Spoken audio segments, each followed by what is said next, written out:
Boa noite. É só esperar o pessoal entrar aqui e a gente começar a nossa live, certo?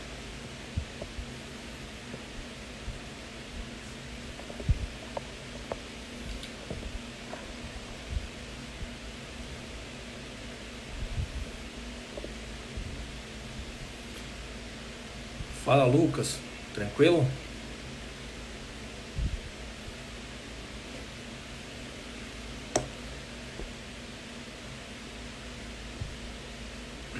Então, estamos aqui voltando a fazer essas lives aqui pelo Instagram, né? Todo mundo sabe que a maior parte das nossas lives são lá no Google Meet, né? Eu não sou muito adepto a essas lives aqui do Instagram, mas acho que como é um tema mais aberto, como é um tema que abrange uma ideia mais ampla, né? Hoje vale a pena a gente fazer aqui pelo Instagram, beleza? Então, é um tipo de tema também que muita gente gosta desse tema, porque traz aquela polêmicazinha e tal. É o tipo de tema que o pessoal tá afim de ouvir sobre, assim. Se você for elaborar um pouquinho mais, assim, ninguém quer ouvir, mas essas coisinhas que dão polêmicazinha, que não sei o que, principalmente quando envolve essas coisinhas lá dos americanos, essas ativação, não sei o que, alongamento e esse tipo de coisa, normalmente dá mais público, né? As pessoas curtem essa ideia da polêmica. Nas figurinhas de pergunta, que é incrível como eu só recebo pergunta desse tipo: o que é que você acha de liberação miofascial? O que é que você acha de não sei o que, entendeu? Tipo, que não é o trabalho. Isso não é o trabalho, isso é o que não tem no trabalho, mas a maioria dos temas giram em torno exatamente desse tipo de polêmica, desse tipo de coisa que traz uma... Mas tudo bem, é isso mesmo, assim, é dessa forma que a gente vai construindo e desconstruindo algumas ideias aqui, certo? E aqui, nessa temática de hoje, aqui no Instagram, a gente tem aqui dois lados desse raciocínio, né? Um lado do aquecimento, que é meio que uma vedete aí das pessoas no curso. Todo mundo fica querendo saber como é que faz o aquecimento, se faz isso aqui sem aquecimento, se faz isso assim, tipo como dando uma conotação bem grande para essa ideia, né? Dando uma importância bem grande para esse momento da sessão de treinamento, que é o aquecimento. E tentando buscar nesse momento alguma coisa bem exclusiva, alguma coisa bem especial que esse momento possa nos trazer. E a outra parte é sobre a questão da ativação, né? Que é uma coisa que hoje em dia muita gente faz, né? Uma coisa que chega e ganha popularidade lá com os americanos, ali com o Michael Boyle, com a Exos, com esses caras aí, nos últimos anos. Pelo menos até 2015 isso era uma crescente muito grande. Hoje ainda tem muita gente que usa e muita gente que acredita nessa perspectiva. E essa é a outra discussão que a gente vai fazer aqui nessa noite, beleza? Então vamos falar um pouco sobre o aquecimento e vamos falar um pouco sobre essa utilização, essa necessidade e quais são os conceitos que estão por trás, se é que há algum conceito que está por trás dessa ideia de ativação. A ideia da live surge exatamente de algumas semanas atrás. Um americano, que agora eu esqueci o nome dele aqui, ele postou lá ele postou um texto, né, naquela Sportsmith, e falando sobre essa questão da ativação, e colocou que não fazia sentido nenhum fazer ativação.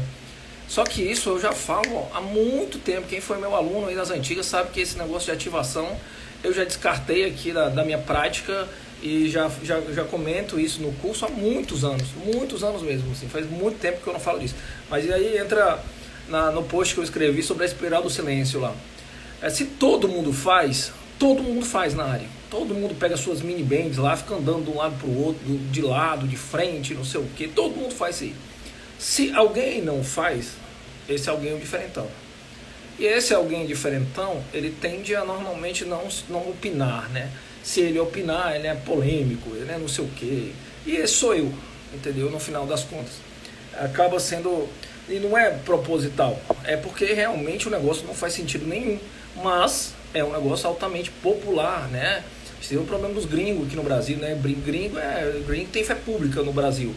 Então se o gringo fala, então eu esperei o gringo falar. Quando o gringo falou, nossa, um gringo falando isso, que eu já falo há 50 anos, mas agora um gringo falou. Agora eu acho que todo mundo vai olhar diferente para esse tema, porque o gringo falou e o brasileiro tem feitiço no gringo. E por causa desse texto, né, eu postei lá no meu Instagram e por causa disso eu falei, vamos fazer uma live e vamos falar sobre esse tema aí, porque agora vale a pena, certo?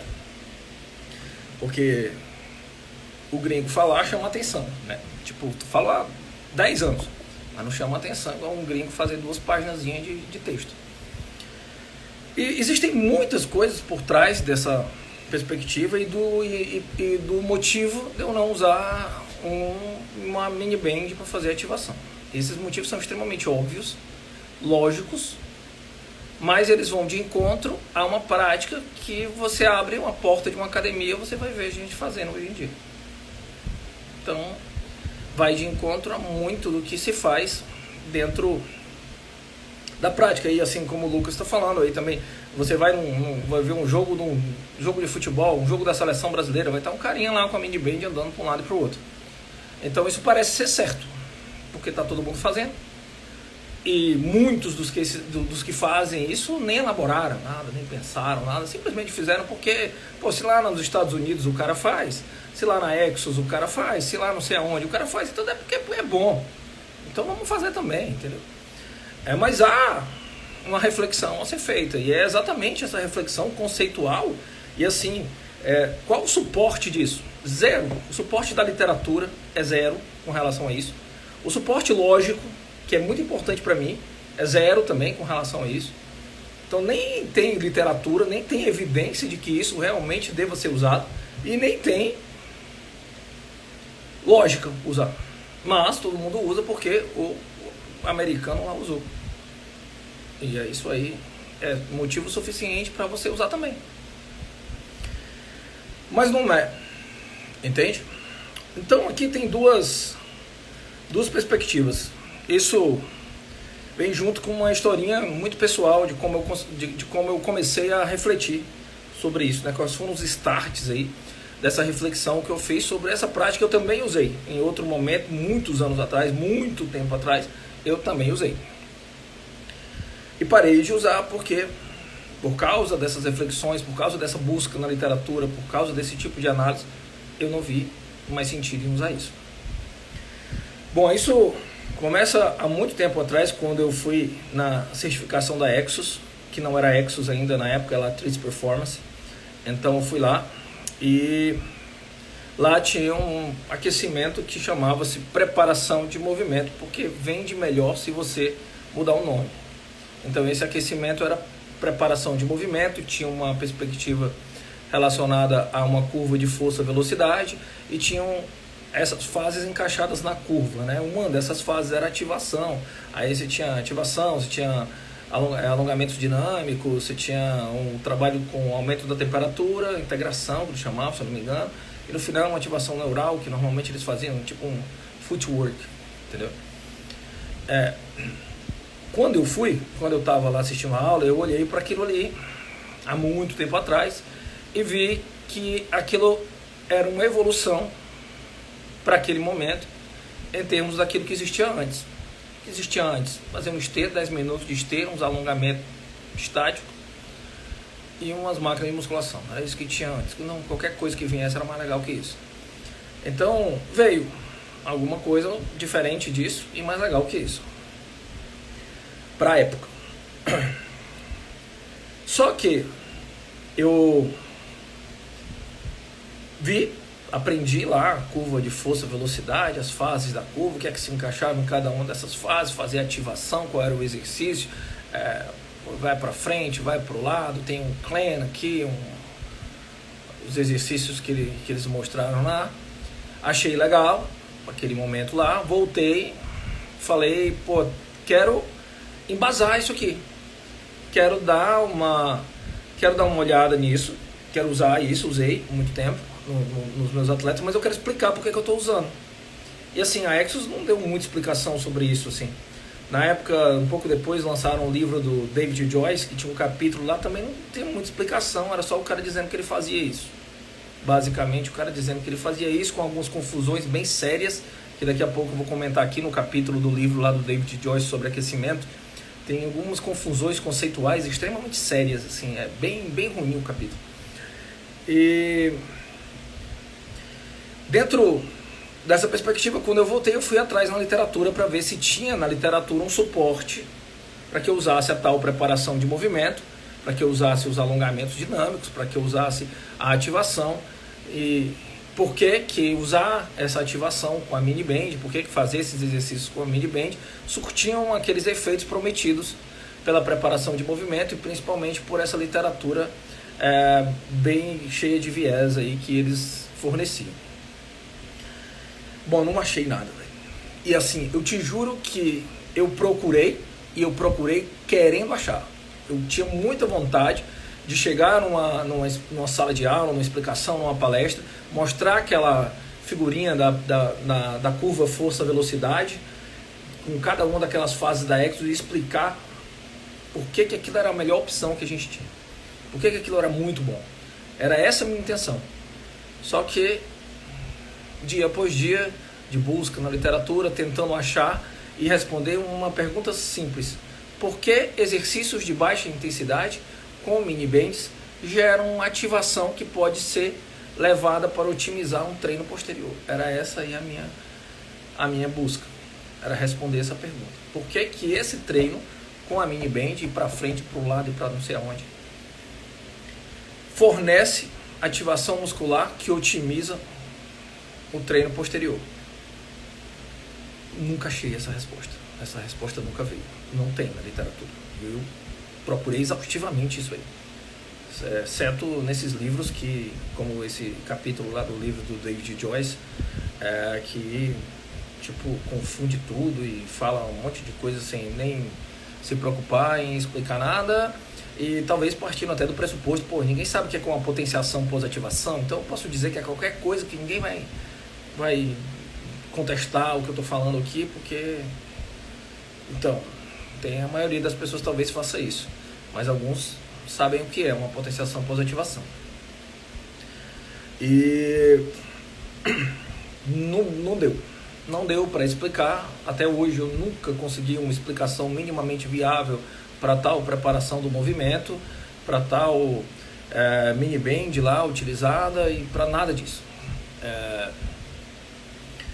Então, daí partiu essa reflexão e a partir daí também eu parei de usar. Falei, não dá para usar isso aqui porque eu não consigo explicar o porquê que eu estou prescrevendo isso aqui. Não tenho a menor condição de explicar isso. A não ser dizer que os gringos fizeram lá e que é legal porque eles fazem. Mas não tem um embasamento, não tem uma literatura, não tem um suporte de evidência para isso. Mas eu nem sou esse cara chato que fica atrás de não há meta-análise para isso, há meta-análise para aquilo. Nem é isso aí não.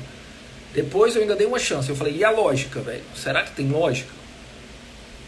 Beleza, não tem evidência científica, mas eu também não sou o chatão da evidência. Será que tem lógica? Também não. Nem tem evidência, nem tem lógica. Aí é foda também. Entende? Bom, eu fiz um roteirinho aqui pra gente seguir dentro desse raciocínio. Se vocês quiserem fazer pergunta aí, quiserem tentar não fugir muito do tema, porque senão a gente fica aqui até 3 horas da manhã. Mas quem quiser fazer pergunta, quem quiser comentar alguma coisa, pode ficar à vontade aí, que à medida que eu for vendo aqui, a gente vai debatendo. Eu botei um roteirinho aqui só pra gente se organizar. Bom, primeiro grande fato aqui é a questão da definição do que seria ativação. Essa definição na literatura ela é relativamente vaga, mas ela tem um caminho. Só que no ambiente prático ela é só vaga, ela nem tem um caminho. Se a gente pegar todos vocês aqui e a gente pedir para vocês definirem o que é ativação, vocês vão dar, cada um de vocês vai dar uma definição diferente.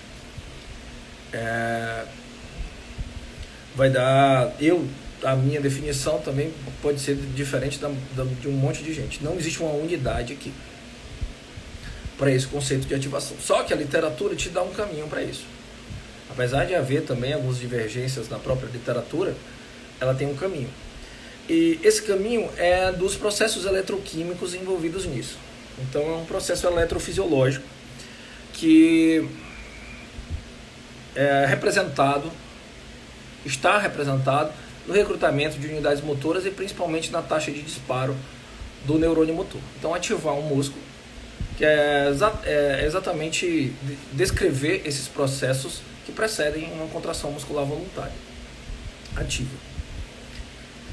E se você quer um exercício para ativação muscular, esse exercício tem que te dar isso: um aumento no recrutamento de unidades motoras, um aumento na frequência de disparo ou na taxa de disparo do neurônio motor.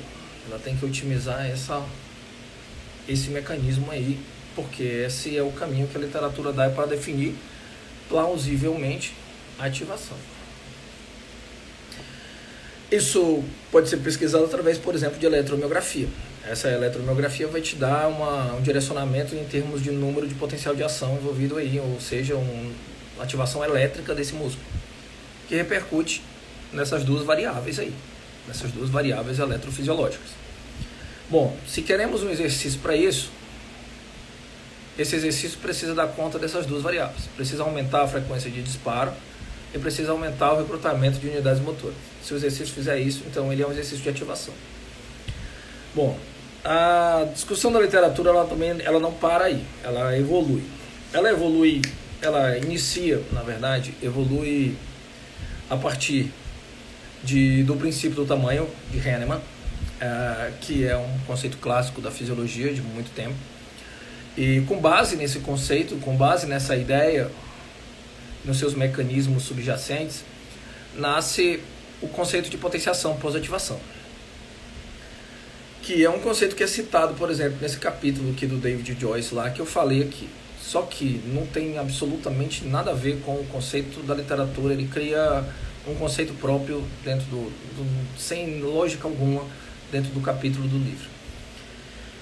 Ele tenta explicar o dele criando uma ideia que não existe. Por quê? Porque essa era uma pedra fundamental da minha busca lá. Eu entendi que ativação era promover potenciação pós-ativação. Então o que eu queria na literatura? Eu queria algo que a literatura trouxesse, que mostrasse que fazer mini band, ir para frente, para trás e para o lado com a mini band, me traria potenciação pós-ativação. Porque eu sei que potenciação pós-ativação, esse é um conceito bem desenvolvido na literatura, eu sei que potenciação pós-ativação me dá um efeito agudo de ativação muscular que dura um certo tempo e que é interessante do ponto de vista prático do treinamento. Então eu queria saber se mini band fazia isso.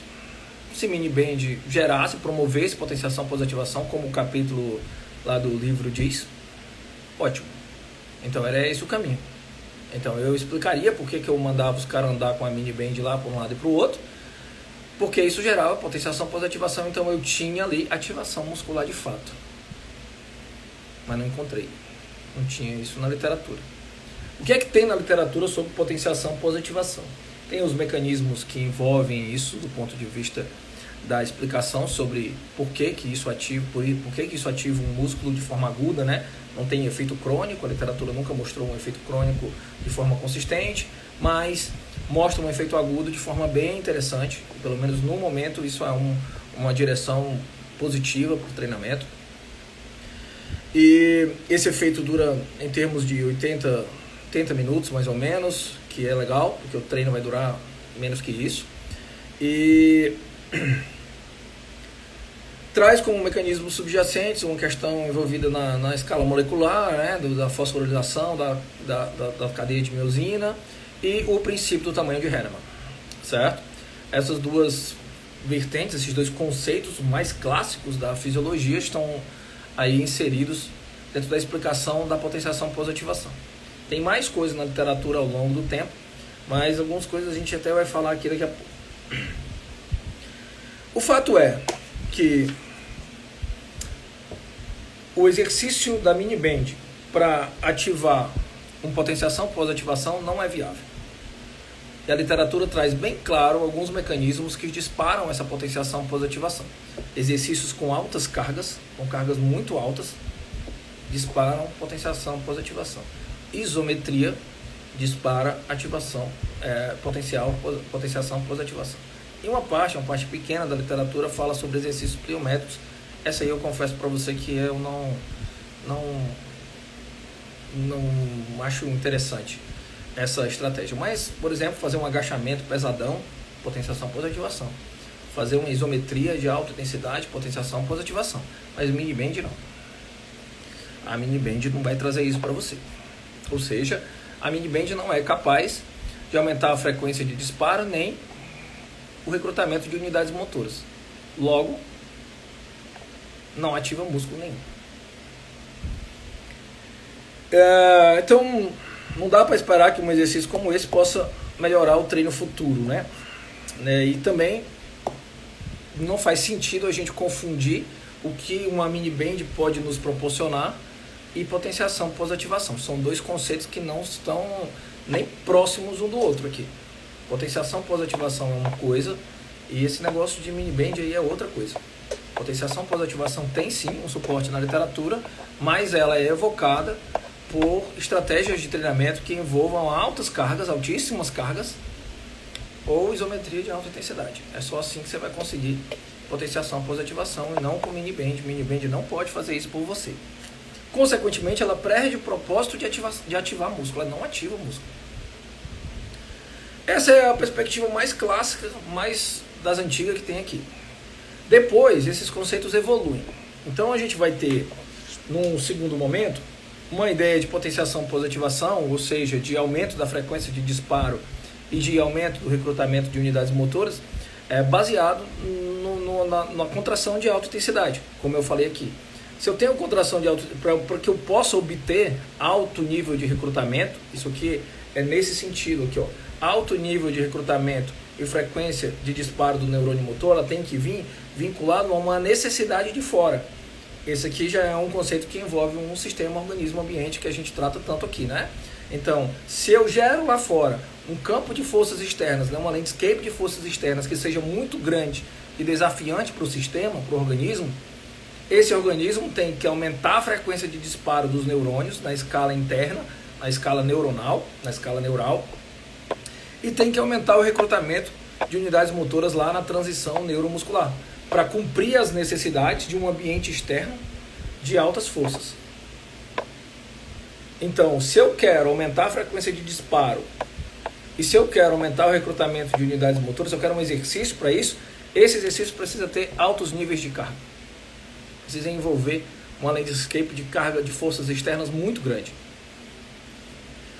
Isso já traz um conceito embutido aí, é que o recrutamento de unidades motoras e a frequência de disparo ou o comportamento na escala neural é sensível ao contexto, é sensível à demanda. Ou seja, se eu quero melhorar isso, eu preciso trazer uma demanda compatível com isso. Isso está muito vinculado a uma justificativa que eu sempre dei para isso, que pouca gente dá, porque pouca gente tem acesso a esse tipo de informação, de conhecimento, assim mesmo os treinadores e tal, que é a variável perceptiva do Dynamic Touch, é uma variável perceptiva gibsoniana, que trata da percepção do corpo sobre invariantes de deformação tecidual. Chama-se Dynamic Touch ou toque dinâmico.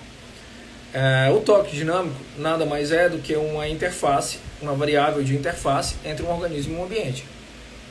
Eu tenho uma força externa, essa força externa deforma os tecidos do corpo, essa deformação subsequente ela vai sendo entendida como um padrão e cada padrão vai gerando uma resposta motora ou uma resposta de recrutamento e de produção de força na escala de músculo. Então eu tenho o Dynamic Touch como essa proxy aí, como essa interface entre o sistema organismo-ambiente que vai organizar essa relação entre a quantidade de forças externas e as mudanças ocorridas a partir dessas forças externas nas escalas internas do corpo, o músculo, o sistema nervoso e etc. Certo? Então o Dynamic Touch é uma ideia, um conceito que vai evocar claramente uma sensibilidade ao contexto, uma sensibilidade à tarefa envolvido aí. Posteriormente, isso tem o seu trabalho seminal em torno de 2009, se eu não me engano, do Hodgson Tully. E de 2009 para cá isso foi mais desenvolvido, mas a partir desse trabalho do Hodgson Tully surge o conceito de match neuromecânico, integração neuromecânica, ou seja, o recrutamento de unidades motoras é dependente da tarefa.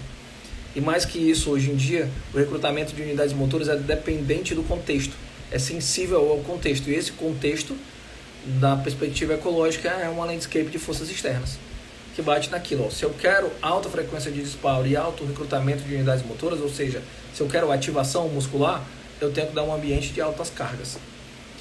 Alguém perguntou aqui sobre o nível de carga acima de 85% do máximo, seja qual for a variável que você usar para estipular o máximo.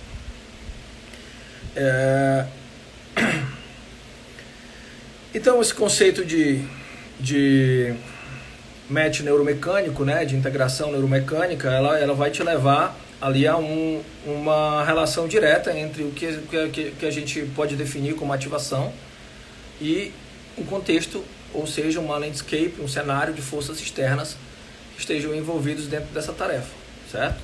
Então, mais uma vez, pelo Dynamic Touch, pelo match neuromecânico ou pelo princípio do tamanho de Hahnemann, miniband não faz sentido.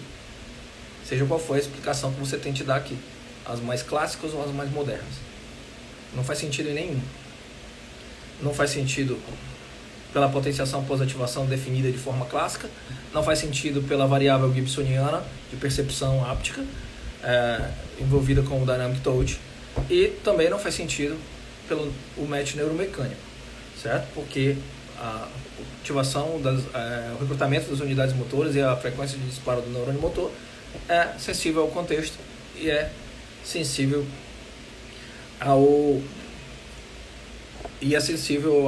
à tarefa, né? Dependente da tarefa. Outra pergunta pode derivar daí tranquilamente. Será que se eu fizer essas estratégias antes do treino, no chamado aquecimento, será que eu vou melhorar o meu treino? Aí é a outra pergunta que você pode fazer. E aí eu acho que entra na questão de como fazer o aquecimento. Quem conhece aqui meu trabalho sabe muito bem que eu não uso liberação miofascial, eu não uso alongamento e eu não uso ativação.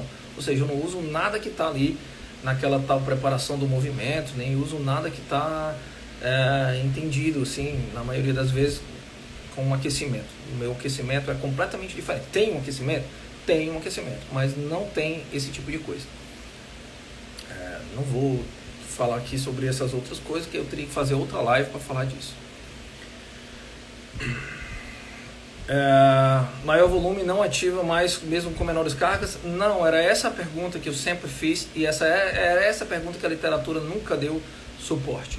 Não, fazer volume com baixas cargas não gera potenciação pós-ativação, ou seja, não gera ativação muscular. Era essa a grande pergunta que gerou toda essa busca, que hoje está claro aqui, pelo menos no alto rendimento, assim, está muito claro que isso não é o caminho. A contração de baixa intensidade e um alto volume não ativa o músculo, isso aí. Não há, e também não há, por isso que eu falei, não é só a literatura que não dá suporte, a lógica também não dá suporte, não tem um conceito que embase isso. Aqui, 3 conceitos de tempos diferentes dentro da fisiologia, dentro da biomecânica, da neurociência, nenhum deles traz nenhum tipo de suporte para essa prática.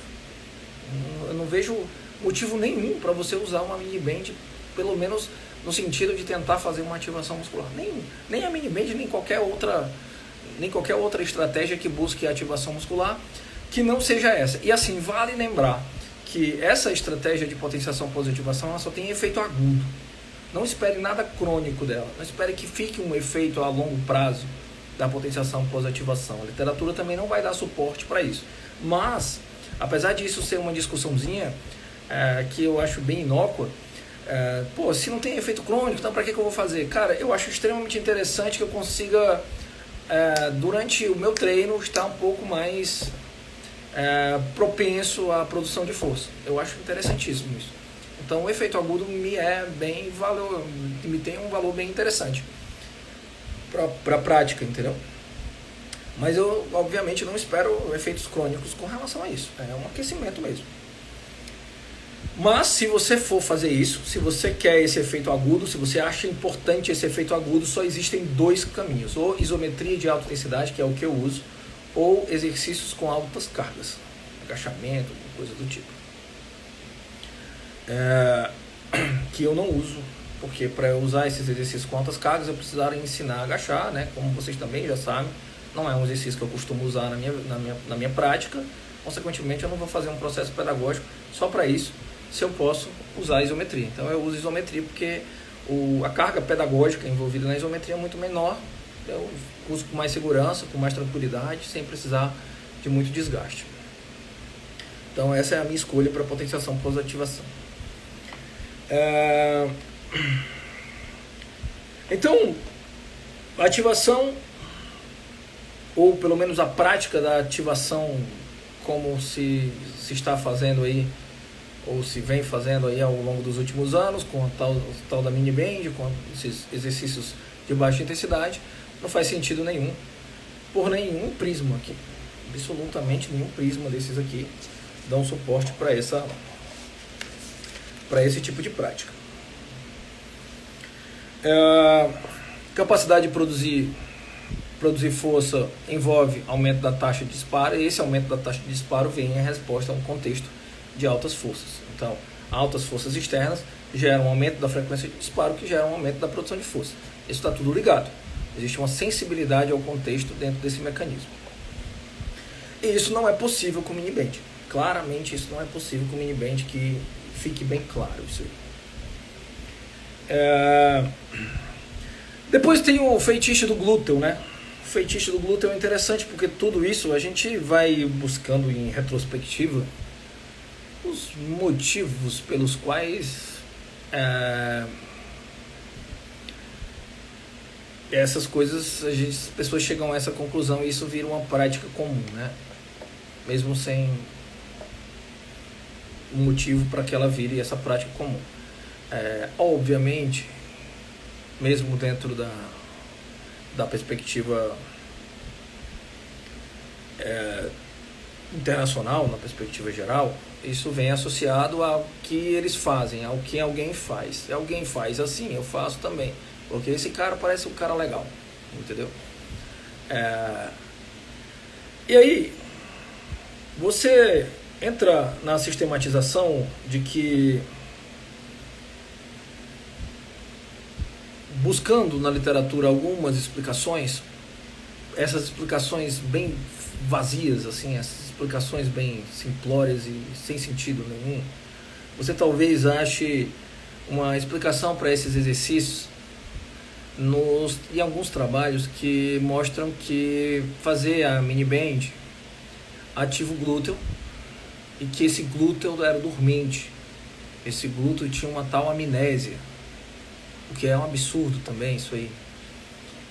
Hoje se sabe que isso não faz sentido nenhum, graças a Deus que se sabe hoje em dia, né? Então não esperamos que todos vocês saibam disso, mas temos lá um conceito, né, e que envolve aí essa questão do glúteo. Deixa eu pegar algumas pessoas aqui que fizeram perguntas. O Lucas falou aqui sobre agachar com altas cargas antes dos 100 metros, né? Isso é uma potenciação pós-ativação. Agacha lá com altas cargas antes da competição e você tem 80 minutos de efeito agudo bem significativo, né? Aproximadamente ali 80 minutos de efeito agudo bem significativo, isso a literatura dá suporte. E o Davi está falando aqui que escolher a isometria também envolve essa questão da competição aí, né? Eu posso usar, Davi, essa isometria de diferentes formas, dependendo daquilo que eu quero desenvolver. Se eu pegar o atletismo aqui como exemplo, aqui os 100 metros rasos, eu poderia fazer potenciação pós-ativação em duas posições diferentes, numa posição mais alta para velocidade e numa posição mais baixa para aceleração. Essa diferença da posição, o motivo de usar as duas posições é que, como isso é sensível à tarefa, como isso é sensível ao contexto, uma ativação provavelmente não transfere diretamente para outra. Então é mais interessante que durante o aquecimento, anterior à prova aí, como o Lucas falou, eu possa trabalhar essas fibras musculares nessas duas posições, na posição de aceleração mais baixa e na posição mais alta de velocidade, se eu sei que dentro dessa situação eu vou estar utilizando essas duas habilidades. Então, porque a isometria e não o exercício de alta carga, aí, como o Lucas falou, para mim essa escolha é uma escolha logística minha, é uma questão minha. As duas coisas me dariam potenciação pós-ativação. Se eu fizer um agachamento pesado aí, como o Lucas falou, isso me dá sim potenciação pós-ativação. A isometria também me dá potenciação pós-ativação e a literatura dá suporte para isso. E a lógica, a teoria também dá suporte para isso. Então, por que eu escolho isometria e não o agachamento pesadão? Porque eu não uso o agachamento no meu treino, eu não faço o agachamento, eu não prescrevo agachamento para os meus alunos como exercício. Então, para eu prescrever um agachamento só para potenciação pós-ativação, eu teria que ensinar a fazer esse agachamento, eu teria que progredir em carga esse agachamento, e eu não faço isso. Então, meus alunos nem sabem agachar, não fazem a menor ideia de como é que agacha. Assim, quem está comigo há muito tempo, faz mais de 10 anos que não agacha. Então, não vou fazer um processo pedagógico para ensinar o sujeito a agachar só para fazer uma potenciação pós-ativação. Então, eu uso isometria, porque eu não preciso ensinar muito, porque é seguro e porque eles já fazem constantemente isso. Entendeu? Então, eu já atinjo o resultado com uma logística muito mais favorável para o meu programa de treinamento. Por isso que eu escolho isometria e não o exercício de alta carga, apesar de que as duas estratégias forneceriam a potenciação pós-ativação sem diferenças. Esses glúteos, né? O lance do glúteo aqui. Por que esses glúteos chamam tanta atenção? Esses glúteos passaram a chamar atenção com os americanos, né? O Mark Verstegen, muito vinculado a isso. O nosso glorioso Brad Contreras, todos esses carinhas aí, eles têm uma certa predileção por essa questão do glúteo e certo direcionamento a essas questões relacionadas ao glúteo. E por ser, obviamente, um músculo bem importante, e por envolver talvez esse conceito aí da tal amnésia glútea, ele ganhou um status de que ele precisaria ser ativo porque ele estava dormente, ele estava com amnésia ou alguma coisa do tipo. Bom, primeiro ele não precisa. Primeiro, essa tal amnésia glútea não faz nenhum sentido se falar nisso hoje em dia.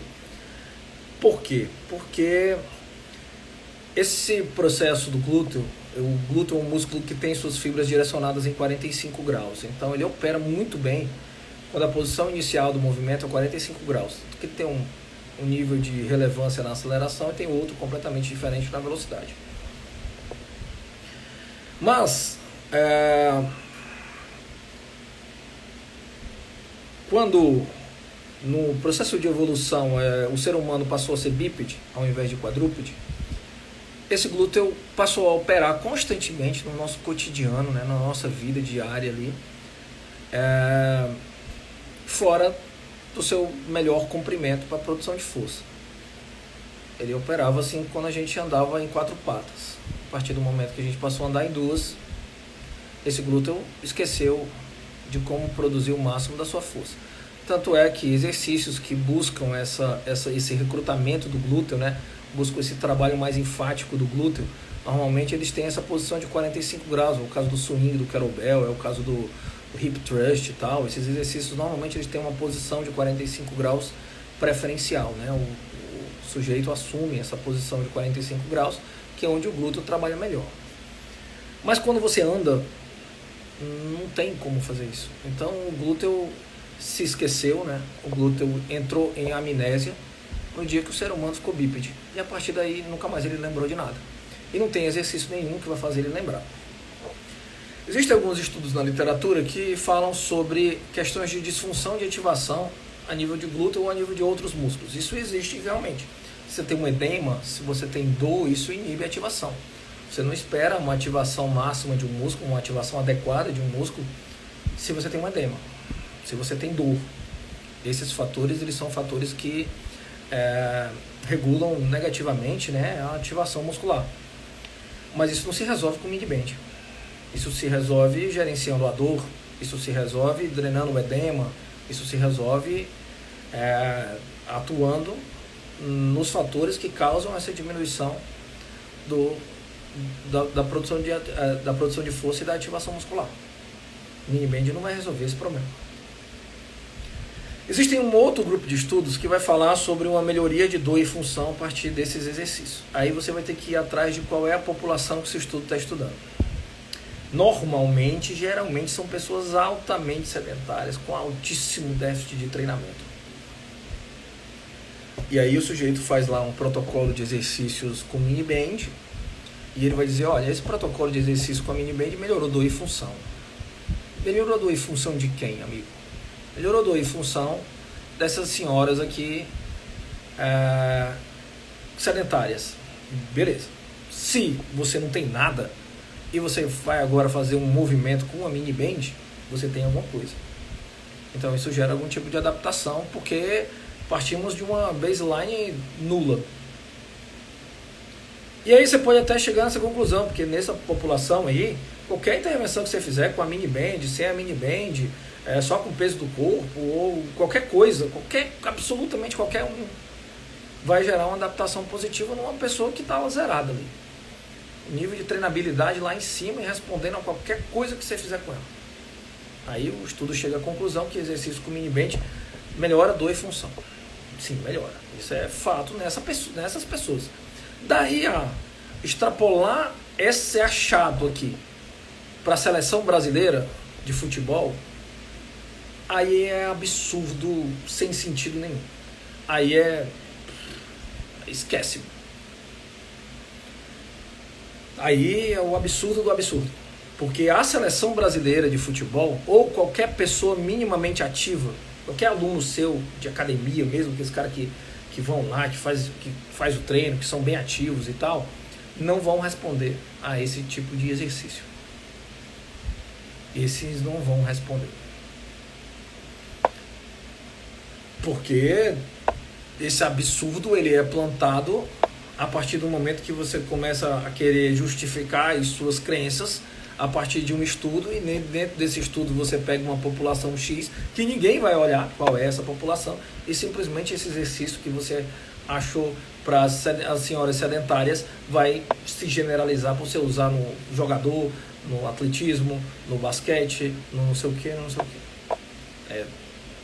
vai ganhar um corpo com a popularização que esses americanos conseguem dar, porque tipo, nossa, você botar várias pessoas juntinhas assim, fazendo uma mini band pro lado, todo mundo pro mesmo lado, depois todo mundo pro outro lado no vídeo e meter no Instagram, cara, isso faz um sucesso legal pra caramba, entendeu? Então parte-se daí, desses processos aí. Então mesmo que você tenha um déficit de ativação, esse déficit de ativação vem por processos, geralmente esses déficits de ativação são multifatoriais, mas envolvem alguns processos bem pontuais, como edema, dor e etc. E assim, a mini band não resolve esse problema da dor, nem resolve esse problema do edema, principalmente em pessoas com algum grau de treinabilidade, porque é um exercício de baixíssima carga, de carga débil, que não gera adaptações em pessoas minimamente ativas. Só gera adaptações, obviamente, em pessoas que estão lá no zero. Mas gera adaptações em pessoas que estão lá no zero, mas você não precisa usar, porque qualquer outra coisa que você fizer também gera adaptação nessas pessoas. Mesmo assim, você ainda não precisa comprar uma mini band, porque se você fizer qualquer outra atividade, essas pessoas vão responder positivamente e vão melhorar a dor e função. Entende? Não é a mini band que melhora a dor e função, é o exercício que melhora a dor e função. É qualquer um exercício que melhora a dor e função. Exercício aeróbico de baixa a moderada intensidade, você vai melhorar muito dor e função. Mais até do que a tal da mini band. Então, nem nesse público ainda não há uma justificativa para você usar isso aí. Além disso, outros estudos, esses estudos com eletromiografia, né? A eletromiografia é talvez a melhor forma de você avaliar a ativação desses músculos, porque ela está ali exatamente para isso, né? O que sai na eletromiografia de resultado é exatamente a ativação elétrica dos músculos, ou seja, é o destino dessa ativação muscular que a gente está falando aqui. Então, esses estudos com eletromiografia também mostram que por mais que você faça lá aquele cleanzinho lá que você levanta a perna, fica deitadinho de lado, fica levantando a perna, nada de ativação em ninguém, entendeu?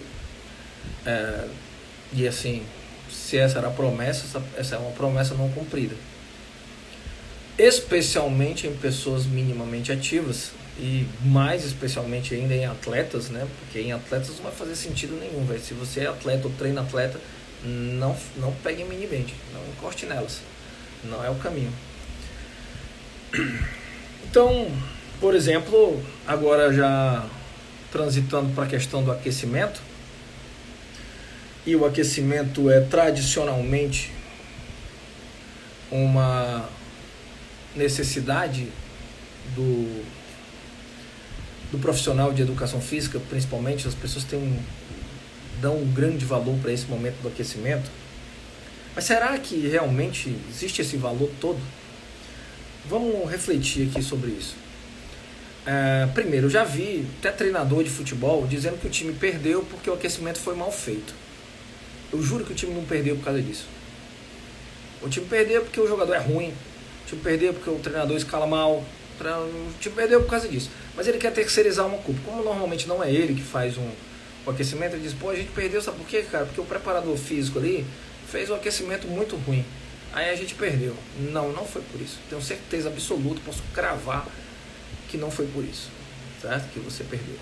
Mas existe, principalmente com o futebol, existe essa questão de terceirização de culpa.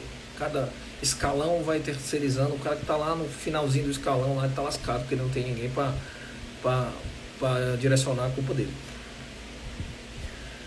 E o cara não perde porque faz o aquecimento mal, o cara não treina mal porque aqueceu mal, o cara não vai acontecer isso aí. Mas um aquecimento não deixa de ser importante. A gente aprendeu lá na faculdade, lá desde sempre, que a gente tem o aquecimento, a parte principal é a volta calma. E o aquecimento é sempre importante. Mas assim, como fazer o aquecimento, né? Primeiro, historicamente, a gente tinha lá, vamos fazer uns 10 minutinhos de aeróbico aqui na esteira, para aumentar aqui a temperatura corporal, e vamos fazer uns alongamentos. É assim que a tiazinha faz o aquecimento dela, quando vai caminhar, é assim que o vovô faz, assim que o papai faz. Eles fazem desse jeito aí, porque por muito tempo foi essa a ideia de aquecimento. Um exercíciozinho de 10 minutos de esteira, e eu depois faço uns alongamentos, ou antes faço uns alongamentos ali, aqueles alongamentos bem sem sentido mesmo. Era essa a ideia de aquecimento originalmente. Depois as pessoas quiseram dar um propósito para isso, e aí veio os americanos, mudou o nome, não era mais aquecimento, agora era preparação de movimento. E a ideia por trás disso é que eles queriam dar um propósito maior para esse tal aquecimento. Eles queriam que esse aquecimento não fosse apenas aumentar a temperatura corporal e alongar os músculos, que existissem ali mais fatores envolvidos nesse aquecimento que desse uma conotação de maior importância para esse momento da sessão de treinamento, e que dentro desse momento da sessão de treinamento eu pudesse atingir alguns objetivos mais reais, o que é uma evolução, sem dúvida nenhuma é uma evolução. Buscar alguma coisa a mais. Não que precise buscar uma coisa a mais. Não é necessário buscar uma coisa a mais. Porque se o aquecimento cumprir o propósito de te preparar para o teu treino, dentro do teu treino tu pode desenvolver esses outros aspectos que são extremamente importantes, podem ser desenvolvidos dentro do treino sem nenhum problema. Mas não é uma necessidade que o aquecimento atinja outros objetivos que não aqueles de preparar para o próprio treino. Mas seria o basicão. Se atingir isso aí, você tem um ótimo aquecimento. Se dentro desse aquecimento você tiver como extrapolar isso para mais objetivos, legal, não tem problema nenhum. Só que quais são esses objetivos? O problema da preparação de movimento é que esses objetivos nunca estiveram muito claros, nunca tiveram uma base que desse suporte a esses objetivos, do alongamento dinâmico, da ativação da mini band, de não sei o que. Nunca houve ali um propósito importante, um propósito real, e que principalmente que obtivesse algum suporte tanto da literatura como da lógica. O problema sempre foi esse ali. Mas o motivo, né, o motivo subjacente desse crescimento, dessa busca por novos conhecimentos envolvendo a questão do aquecimento era interessante, foi interessante. Houve uma evolução clara, uma clara evolução aí da esteira e do alongamento, passando para essa questão da preparação de movimento. Inegavelmente uma evolução.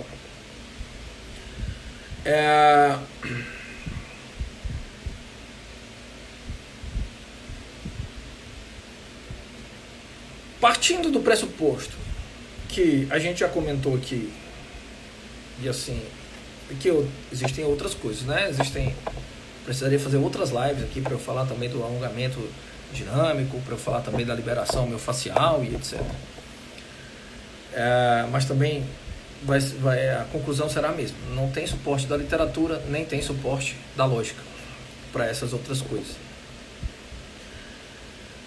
Partindo do pressuposto que dentro do que tínhamos ali de pensamento sobre uma curva de força-velocidade que representava o aquecimento, chamado agora de preparação de movimento, os propósitos adicionais não tiveram consistência. Uma proposta legal de evolução, mas que hoje, assim, por isso que eu fiz essa live agora, porque o gringo falou, nem eu, nem os gringos aí, nem a galera do alto rendimento, ninguém está acreditando mais nisso hoje em dia, ninguém está fazendo mais isso. Só quem faz isso ainda é a galera da academia, porque não acompanha muito isso aqui muito de perto. Mas não é uma questão minha, que não é uma opinião minha não, ninguém mais está fazendo isso, porque apesar de ter sido uma boa proposta no começo, ela não ganhou corpo e ela não ganhou consistência porque faltou evidência científica e faltou lógica nela, e faltou embasamento teórico nela. Então ela foi se perdendo ao longo do tempo. Bom, e aí o que fazer, né? O que continuar?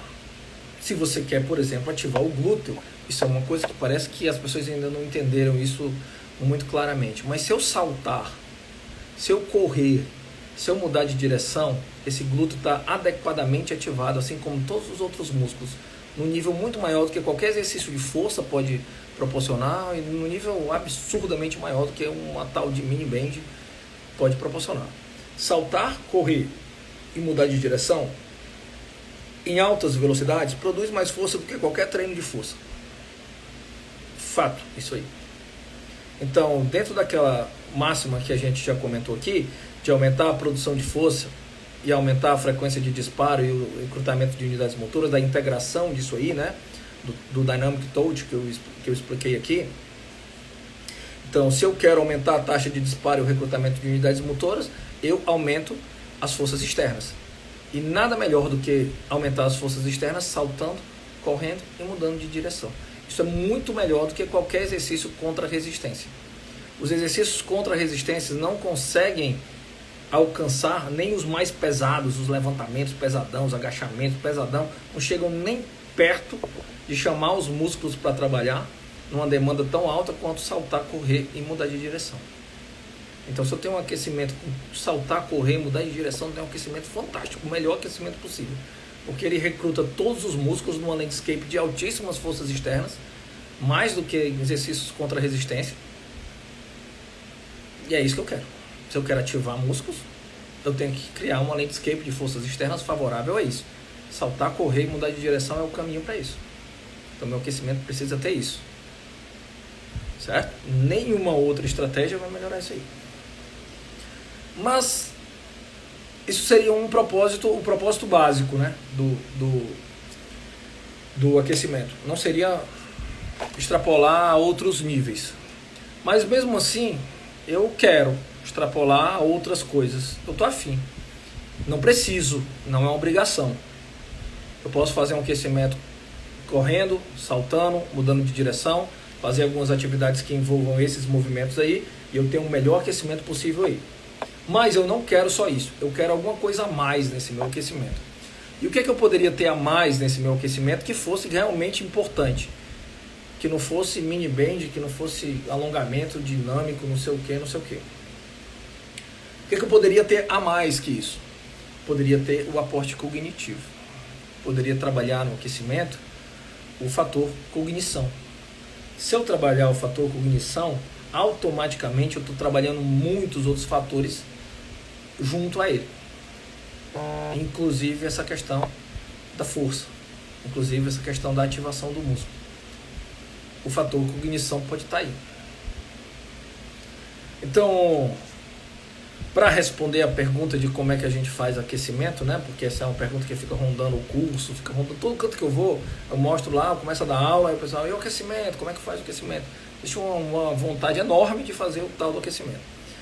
Como que a gente pensa que o aquecimento? O primeiro momento do aquecimento, ele é um momento onde você vai correr, saltar e mudar de direção. Normalmente a gente deixa livre. A gente chama isso aí de free movement, de movimento livre. O momento de chegada e que você vai se movimentar dentro do seu ambiente de treinamento, utilizando o máximo possível das suas habilidades ali, mas sem uma regra, sem uma vontade expressa pelo treinador, sem a gente dizer assim, ó, faz isso, isso, aquilo. Não, você vai entrar e você vai se movimentar de boa durante o seu espaço lá. E aí, a partir dessa movimentação, o segundo momento do aquecimento é uma potenciação pós-ativação, que nunca pode ser alcançada com mini band. Mini band não é um caminho, não existe isso aqui, certo? Uma potenciação pós-ativação, ou seja, uma ativação muscular definida pela literatura, não pode ser alcançado com mini band. Então esse segundo momento do aquecimento é uma potenciação pós-ativação. Então o que é que eu tenho de opção para esse segundo momento? Ou um exercício com altíssimas cargas, ou uma isometria de alta intensidade. São só essas duas opções que eu tenho aqui. Então, primeiro momento, movimento livre, se movimenta no máximo de padrões de movimento que você conseguir alcançar, no máximo de tarefas que você conseguir alcançar, tentando explorar todas as possibilidades, se movimentando ativamente, certo? Se movimentando com propósitos, com foco externo de atenção, com direcionamentos, com tomadas de decisão sua, com autonomia. Esse é o primeiro momento. O segundo momento é a potenciação pós-ativação. Aí eu tenho regras, ou isometria de alta intensidade, ou um exercício de altíssimas cargas.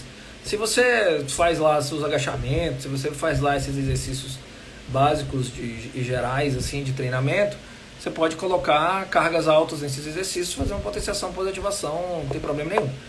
No meu caso, eu não uso esses exercícios gerais. Consequentemente, eu não vou gastar processo pedagógico do meu programa de treinamento ensinando o sujeito a agachar.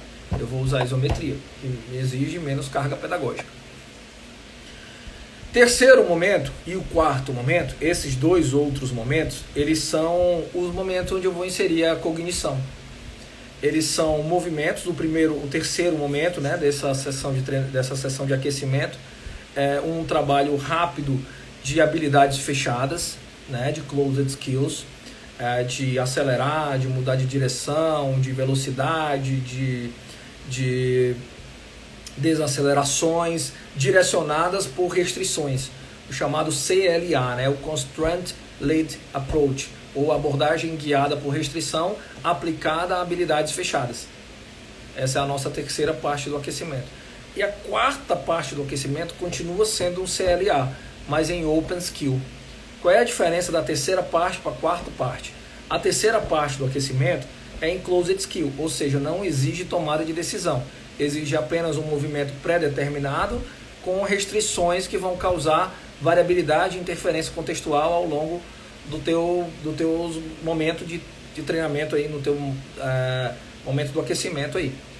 Então é uma habilidade fechada, não me exige tomada de decisão, só me exige que eu lide com as restrições que o treinador de fora vai impor lá. A diferença para a quarta parte é que a quarta parte me exige tomada de decisão. Ou seja, me exige a coisa mais importante que existe dentro de um processo de treinamento, que é tomar a decisão sobre como eu vou me movimentar, sem ninguém mandar eu fazer. tomar a decisão sobre como resolver problemas através de movimento, tomar a decisão sobre como estar dentro de um ambiente complexo e resolver e reduzir essa complexidade para lidar bem com ela. Isso é o propósito cognitivo da abordagem baseada, ou da abordagem guiada por restrições, né, do Constraint-Led Approach, na quarta parte do aquecimento, em Open Skill, em habilidade aberta agora, certo? Então, qual é o lance do aquecimento aqui? Movimento livre, saltar, correr, mudar de direção, explorando o máximo possível de possibilidades, num primeiro momento. No segundo momento, potenciação pós-ativação, no meu caso, isometria de alta intensidade. Num terceiro momento, close, abordagem guiada por restrição para habilidade fechada. No quarto momento, abordagem guiada por restrição para habilidade aberta. Fechou o aquecimento, atingir propósitos cognitivos, atingir aumento da temperatura corporal, atingir ativação muscular, atingir tudo que você deseja no aquecimento, sem nenhuma mini-band, sem nenhum alongamento dinâmico, sem nenhuma liberação miofacial, sem nenhum negócio desse que não faz nenhum sentido ser usado hoje em dia. E assim, volto a dizer, ninguém está usando mais, só quem está usando é a galera da academia, a galera que é apegada lá com o Michael Boyle, com esses caras aí, e que ainda está usando na academia. Mas no alto rendimento ninguém usa mais isso. Há muito tempo isso caiu, isso não faz mais sentido nenhum para ninguém, esse negócio aí. A galera do futebol ainda usa ali, porque a galera do futebol é sempre atrasada, né? Sempre eles chegam depois das coisas. As coisas acontecem, depois é que eles vêm. Eles precisam de algumas coisas que choquem para que eles mudem de atitude. Mas você pegar discussão sobre treinamento hoje em dia, não vai mais envolver isso, certo? Ninguém vai fazer mais isso. E assim, ninguém vai fazer mais isso, e também ninguém... Não faz mais sentido fazer. Não tem mais para onde buscar esse suporte da literatura, e muito menos o suporte teórico, o suporte da lógica, né? Não tem teoria que embase isso. Não tem motivo para usar isso. Se você não deu uns passos à frente aí nos últimos 15 anos, e você ainda está lá no livro do David Joyce, lá, que ele foi um absurdo. Aquilo ali foi um absurdo. O capítulo do livro fala, por exemplo, esse aí foi um dos starts para mim, assim, o capítulo do livro tem lá escrito ativação neural, tem lá escrito ativação muscular, aí tem isso aí descrito em termos de potenciação pós-ativação, mas assim, ele usou o termo potenciação pós-ativação sem nenhuma definição, porque aquilo que ele falou que era potenciação pós-ativação no livro, nunca foi, mas em lugar nenhum, na literatura jamais se definiu potenciação pós-ativação como aquilo que está lá no livro. E assim, jamais houve um suporte para que você alcançasse a ativação muscular, ou seja, alcançasse potenciação pós-ativação através do uso de mini-band. Não faz nenhum sentido isso aí. Porque a gente não chega aí. Não é possível chegar nessa relação. E como eu falei antes aqui, movimentos meramente naturais aqui, como correr, saltar e mudar de direção, ativam os músculos num nível muito mais adequado do que esse tipo de estratégia. Então, foca nisso. Esse é o caminho aí. Tá claro? Eu vi aqui as perguntas anteriores aqui, né? O conceito de design representativo de aprendizagem, né? Mesma coisa. Esses conceitos, eles são aplicados a todas as partes do programa de treinamento. Desde a sua concepção básica de planejamento mais a longo prazo, até o seu exercíciozinho que você escolhe lá, todos eles têm os mesmos conceitos envolvidos, porque o nome disso é cinergética, certo? Então, o mesmo conceito que eu uso para preparar o meu treino aqui para 3 semanas é o conceito que eu uso para usar esse exercício e não aquele. Chama-se cinergética. Eu explico o meu programa de treinamento inteiro, o macro e o micro, o submicro, do mesmo jeito, pelo mesmo conceito. Então, se design representativo de aprendizagem se aplica ao nível submicro, ele também se aplica ao nível macro, certo?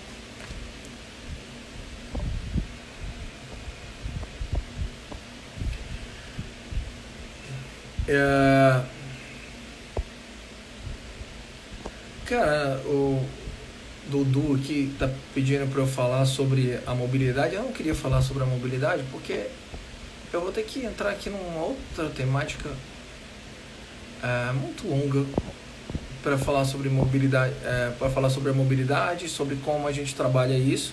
Mas assim, só para dar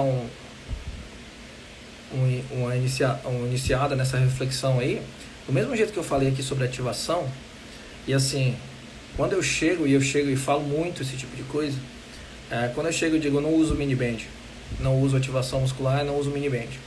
É no conceito de ativação muscular que a área tem, certo? Não no meu. Porque no meu eu uso ativação muscular, eu só não uso mini band. A mesma coisa para mobilidade, eu trabalho a mobilidade, eu só não uso exercício de mobilidade. Eu trabalho a flexibilidade, eu só não uso alongamento.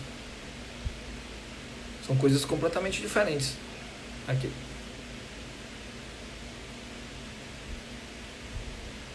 Entende? Para os atletas de levantamentos básicos, né? Se a potenciação pós-ativação é suficiente, porque é close skill e não exige essa tomada de decisão diretamente, né? Então, o aquecimento pode ser feito dentro do próprio exercício competitivo, que é a melhor forma de você fazer isso aí, entendeu? Você pode fazer uma progressão de carga dentro do exercício competitivo, você pode fazer movimentações em espectros maiores de carga dentro do aquecimento para você chegar na sua carga de competição ou na sua carga de treinamento.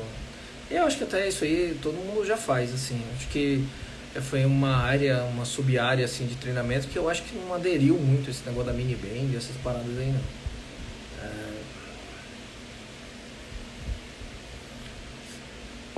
Então, obviamente que essas outras necessidades do aquecimento, porque o basicão a gente está alcançando, certo? Aqui nesse raciocínio que a gente está fazendo, essa necessidade cognitiva, por exemplo, você só vai usar se o teu treinamento posterior, se o teu cenário posterior de prática exigir algum aporte cognitivo, se o teu esporte, se a tua demanda exige algum esporte cognitivo, algum aporte cognitivo, você usa.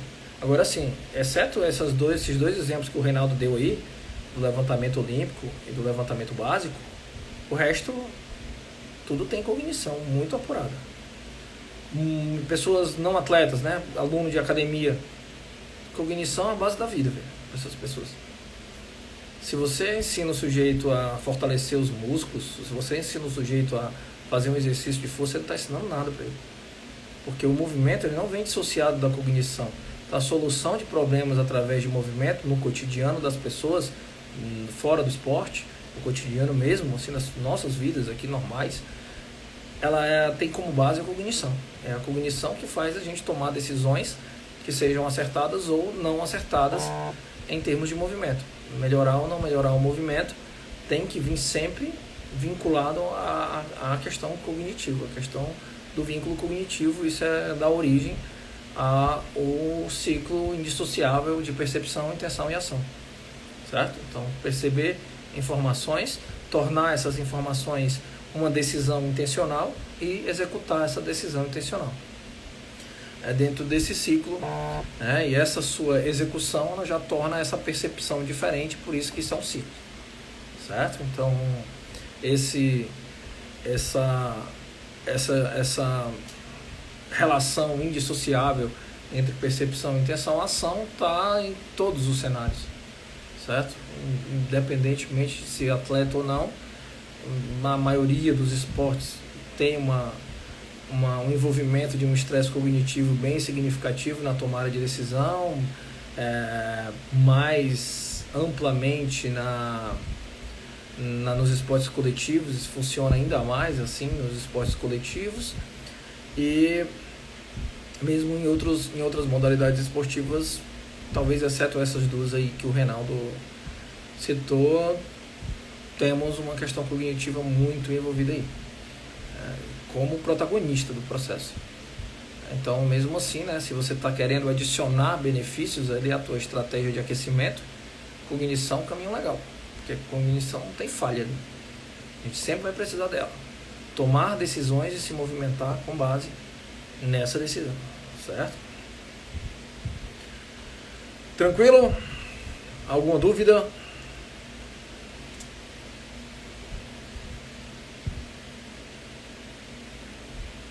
Vou deixar essa live aí no Instagram. Quando me perguntarem de aquecimento, agora eu vou mandar assistir a live. para eu ter que responder. As outras coisas aqui que envolvem o aquecimento, né, não falei aqui, porque seria outra live, seria outro tempão aqui que a gente teria para discutir isso. Eu já mandei o link do curso para o Michael Boyle para ele fazer, porque ele não conseguia entender.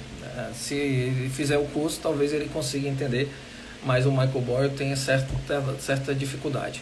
Então, como ele não conseguiu entender, mandei o link do curso aí para ele se inscrever. Estou esperando aqui ele se inscrever. Caso ele venha se inscrever, talvez ele entenda alguma coisa.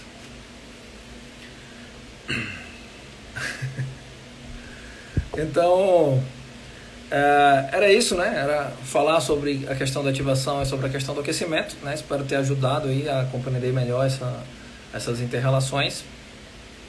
E qualquer dúvida aí, fico à disposição de todos. Beleza? Até a próxima. E uma boa noite a todos.